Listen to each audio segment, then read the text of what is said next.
छोटू पंडित और गधा गोपाल की मस्ती भरी कहानी, जिन्हें गांव में सब प्यार से छोटू पंडित या चाटुकार पंडित के नाम से बुलाते थे, कि वो केवल ज्ञान के पिटारे नहीं बल्कि भूख के महासागर भी थे।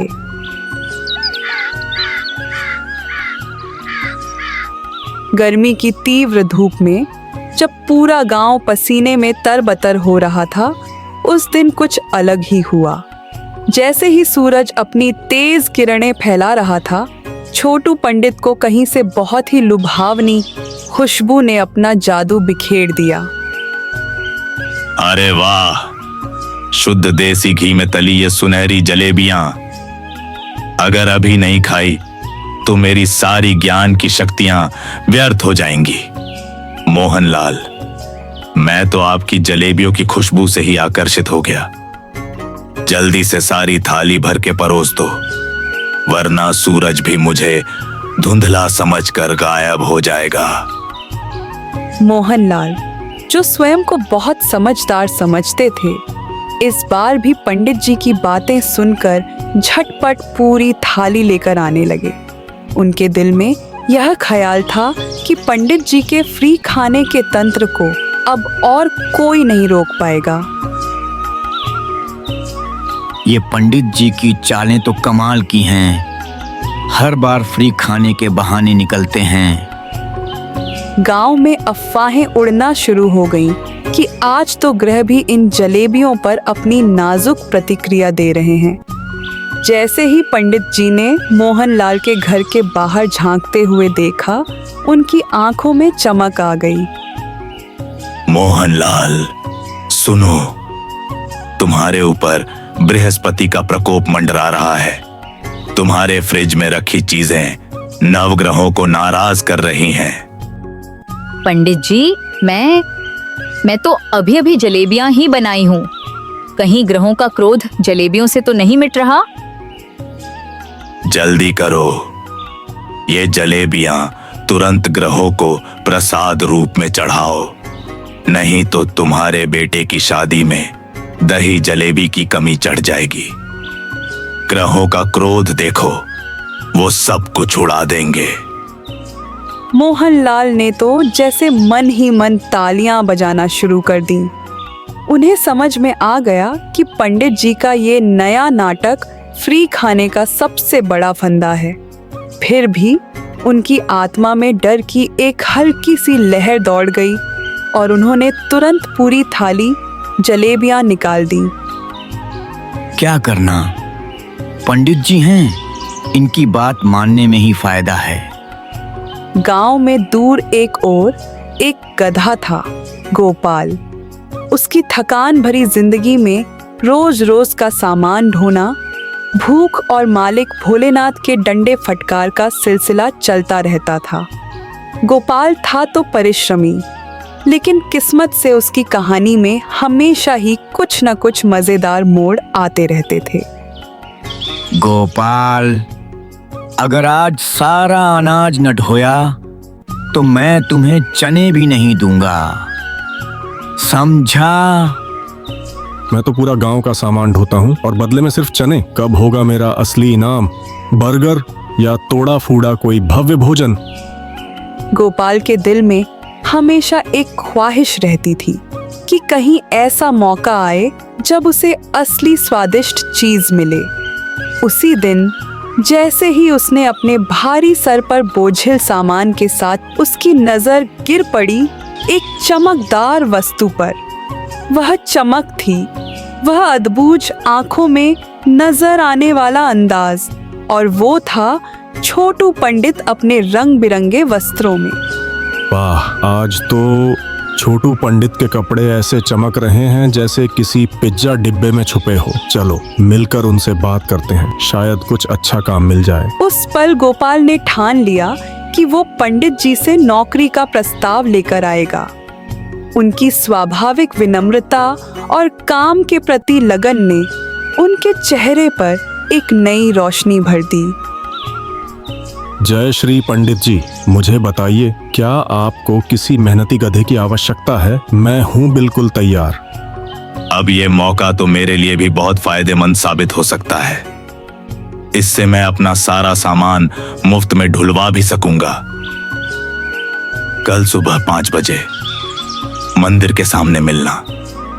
वहां तेरी पहली ड्यूटी होगी पूरे गांव को घुमाना, और बदले में मिलेगा तेरा शाही भोज। पंडित जी, अब मेरे दिन कहाँ हैं? आज से तो मैं छनों के बोझ से मुक्ति पाऊंगा और साथ ही पिज्जा, बर्गर, नूडल्स जैसे स्वादिष्ट खाने का भी आनंद उठाऊंगा। गोपाल का मन पहले ही खुशी से झूम उठा। उसने अपने आप को तैयार किया, सोचा कि यही मौका है अपने लिए कुछ बड़ा करने का।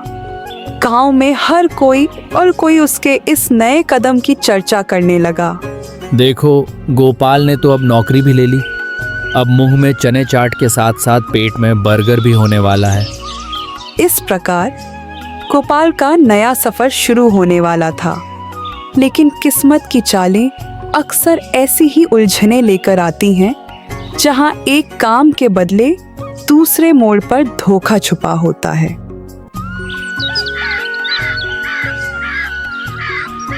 जैसे ही सूरज की पहली किरणें धरती पर पड़ी, गोपाल मंदिर के सामने समय से पहले पहुंच गया। उसकी आंखों में उम्मीद की चमक थी, जबकि उसके दिल में एक अनकही बेचैनी भी। वहां पहुंचते ही उसने देखा कि पंडित जी पहले से तैयार होकर खड़े हैं। वाह, तुम तो बड़े समय के पाबंद निकले। आज तुम मुझे अपने पीठ पर बिठाकर पूरे गांव घुमाओगे, और बदले में मिलेगा तुम्हें स्पेशल ट्रीट, जो किसी स्वर्गिक भोज से कम न होगा। पंडित जी, क्या बात है?